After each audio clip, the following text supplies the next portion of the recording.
Hello friends, praise the Lord.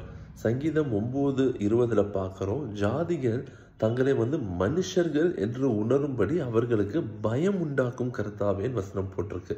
இன்னைக்கு நம்ம எதை மறந்துடுறோம் அப்படின்னா, நம்ம சாதாரண மனுஷங்க அப்படிங்கிறத சில சமயம் மறந்துடுறோம்.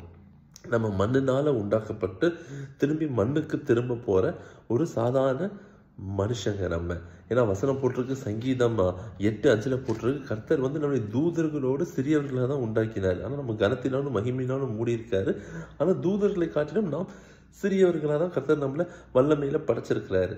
அப்படி இருக்கும்போது நம்ம ஞாபகம் வச்சிருக்கோம் அப்படின்னா, நம்ம இந்த உலகத்தில் வாழ்கிற வரைக்கும் நம்ம எல்லாம் மனுஷங்க மட்டும்தான். ஏன்னா நமக்கு ஒரு தூதர்கள் கர்த்தர் நமக்கு உதவி செய்வதற்காக கர்த்தர் தூதர்களை உண்டாக்கி இருக்கிறார். ஏன்னா வசனத்தில் பார்க்குறோம், பணிவிடை ஆவிகள் அப்படின்னு போட்டிருக்கு தூதர்களை. ஸோ நமக்கு உதவி செய்வதற்காக கர்த்தர் தூதர்களை ஏற்படுத்தி இருக்கிறாரு. அப்படி இருக்கும்போது நம்ம ஒரு காரியம், தூதர்கள் நமக்கு உதவி செய்வது நிமித்தமாக நம்ம உடனே என்ன ஆயிட முடியாது, மேலானவங்க, அதாவது மனுஷனை காட்டிலும் பெரிய அப்படிங்கிற மாதிரிலாம் ஆக முடியாது. அந்த உலகத்தில் நம்ம ஜீவிக்கிற நாள் வரைக்கும் நம்ம மனுஷங்க மட்டும்தான்.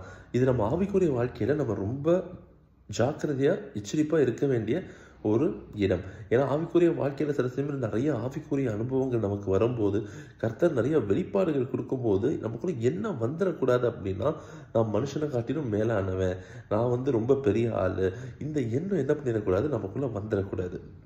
இதற்கு அழகான எடுத்துக்காட்டு நம்ம ஆசரிப்பு கூடாரத்தில் பார்க்கலாம். ஆசரிப்பு கூடாரத்தில் 3 பகுதிகள் உண்டு. பிரகாரம், பரிசுத்த ஸ்தலம், மகா பரிசுத்த ஸ்தலம்.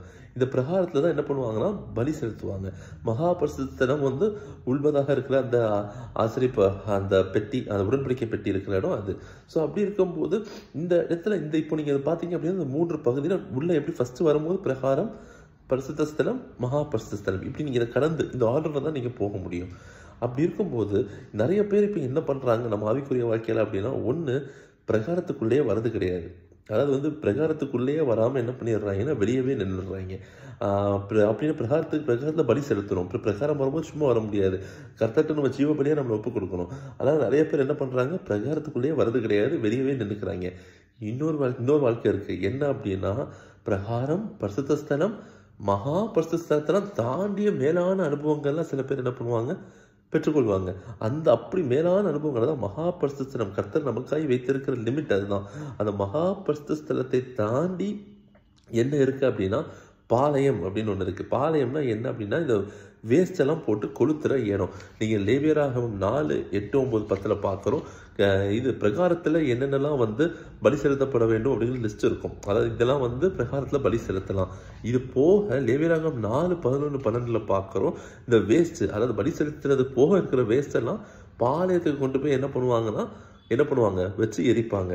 ஸோ நிறைய பேரோட ஆவிக்குரிய வாழ்க்கை என்ன ஆயிடுது அப்படின்னா, இந்த நம்ம பரிசுத்தலம், மகா பரிசுத்தலத்தை தாண்டி நான் பெரிய ஆளு, நான் அது அப்படி நினைச்சாங்க அப்படின்னா நேராக பாளையம், அதாவது வேஸ்ட் போகிற இடத்துல போய் விழுந்துருவாங்க. நம்ம ஆவிக்குரிய வாழ்க்கையில் ரொம்ப எச்சரிக்கையாக இருக்கணும். நாம் ஒன்றை நினைவு கூறணும், எப்பொழுதுமே நம்ம மனுஷங்க தான். நம்ம மத்திய 16:22 பார்க்குறோம். பேதுரு கொஞ்ச நேரத்துக்கு முன்னாடி தான் இயேசு கிறிஸ்துவால் நல்லா பாராட்டப்பட்ட கொஞ்ச நேரத்தில் இயேசு கிறிஸ்து சொல்லுவார், நான் சிலுவை மரத்துக்குள்ளே போகணுன்னே இயேசு கிறிஸ்துவே கடிந்து கொள்வாருன்னு பார்க்குறோம். ஸோ அப்படி இருக்கும்போது அதுதான் அந்த மேன்மை வந்துருச்சு. கர்த்தர் என்னை எப்படி சொல்லிட்டாரு பார்த்தியா, நான் ஒரு பெரிய ஆள். அந்த மேன்மை வந்த உடனே இயேசு கிறிஸ்து என்ன சொன்னார்னா, டக்குன்னு என்ன பண்ணாரு, அவரை நிப்பாட்டிட்டார். அதோட அப்பாலே சாத்தானே நிப்பாட்டிட்டார். ஸோ நம்ம இந்த ஆவிக்குரிய வாழ்க்கையில் நமக்குள்ளே இருக்க வேண்டிய ஒரு காரியம் என்ன அப்படின்னா, என்றைக்குமே நம்ம நினச்சிக்கணும், நமக்கு எவ்வளோ ஆவிக்குரிய அனுபவங்கள் பெற்றாலும், எவ்வளோ ஆவிக்குரிய அனுபவங்களை கர்த்தர் நமக்கு கொடுத்தாலும், நாம் யார் அப்படின்னா மனுஷங்க. இதை மட்டும் நம்ம மறந்துடவே கூடாது. நம்ம ஒருபோதும் மேலானவங்க கிடையாது, நாம் சாதாரண மனுஷங்க. God bless you.